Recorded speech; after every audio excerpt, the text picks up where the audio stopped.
This is a video in clinical medicine from the New England Journal of Medicine.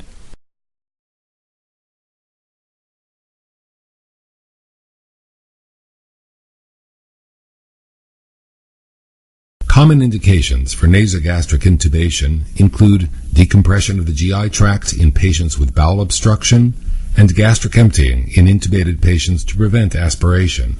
NG tubes may be placed as an adjunct for the delivery of oral agents such as activated charcoal or oral radiographic contrast media. NG tubes are often placed in patients with suspected upper GI hemorrhage. However, the sensitivity and negative predictive value of nasogastric aspirates for detecting active bleeding is suboptimal, and the absence of bloody return cannot be relied upon to rule out hemorrhage. Nonetheless, nasogastric intubation may be useful in selected patients. Evacuation of blood and clots from the stomach may facilitate the endoscopic visualization of the gastric and duodenal mucosa, and the return of bright red blood does provide prognostic information. Nasogastric intubation and gastric emptying may be beneficial in patients with severe pancreatitis and associated ileus. However, it has been shown that NG tubes are not beneficial and, in some cases, detrimental in patients with mild or moderate symptoms. Nasogastric intubation should be avoided in patients with significant maxillofacial trauma, as the tube may enter the cranial vault if the thin cribiform plate has been disrupted. The procedure should also be avoided in patients with known esophageal abnormalities such as recent caustic ingestion, diverticulae, or strictures, as they are at high risk for esophageal perforation. Since nasogastric intubation may induce emesis, patients who are unable to adequately protect their airway should be intubated with a cuffed endotracheal tube if the procedure must be performed. Begin by gathering equipment you will need. This will include gloves, a protective gown, and face shield, an appropriately sized nasogastric tube, vasoconstrictor spray, and a topical anesthetic such as benzocaine or lidocaine solution with an atomizer. Obtain a lubricant, a glass of water with a straw, towels or blue pads, a 60 cc catheter tip Toomey syringe, a stethoscope for tube confirmation, tape, and a wall suction setup.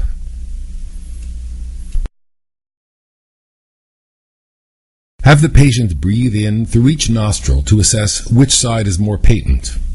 Premedicate the nasal cavity with a vasoconstricting spray such as phenylephrine or oxymetazoline. Anesthetize the nasal cavity with a topical anesthetic such as 4% lidocaine or topical lidocaine jelly. The posterior oropharynx should also be anesthetized with lidocaine or topical benzocaine spray. Nebulized lidocaine may also be used. The proper depth of tube insertion is approximated by measuring the distance from the xiphoid process to the angle of the mandible and then to the nostril. Lubricate the distal tip of the nasogastric tube with surgical jelly or viscous lidocaine. Position the patient sitting upright in the sniffing position. Insert the tip of the nasogastric tube into the nasal cavity and slowly advance it posteriorly, parallel to the floor of the nasal canal. The tube should not be directed upwards. In this endoscopic view of the nasal cavity, note that if the tube is passed in an upwards fashion, it will reach a blind recess at the middle turbinate. When the tube is passed parallel to the nasal floor, it reaches the posterior nasopharynx without difficulty. Continue to pass the tube posteriorly. The patient may gag once the tube reaches the larynx. Temporarily halt the advancement of the tube and ask the patient to begin swallowing sips of water through a straw. Coordinating advancement of the tube with the swallowing mechanism facilitates passage of the NG tube into the esophagus and prevents entry into the trachea. This is a fluoroscopic view of a nasogastric tube being inserted.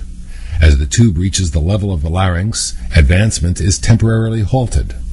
The tube is then inserted as the patient swallows, and once past the larynx, is rapidly advanced. Note that in this endoscopic view of the larynx, the trachea is frequently open and may be accidentally intubated with an NG tube.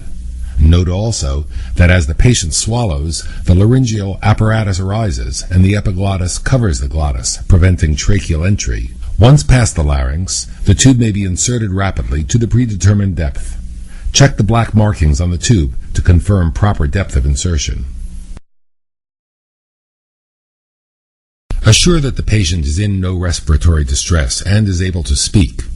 If the patient is unable to talk, is in respiratory distress, or if respirations can be heard through the tube, it should be removed immediately, as tracheal intubation has likely occurred. Attach the catheter tip syringe to the main port of the NG tube and insufflate 30 cc's of air while auscultating over the epigastrium. A gurgling noise should be clearly audible.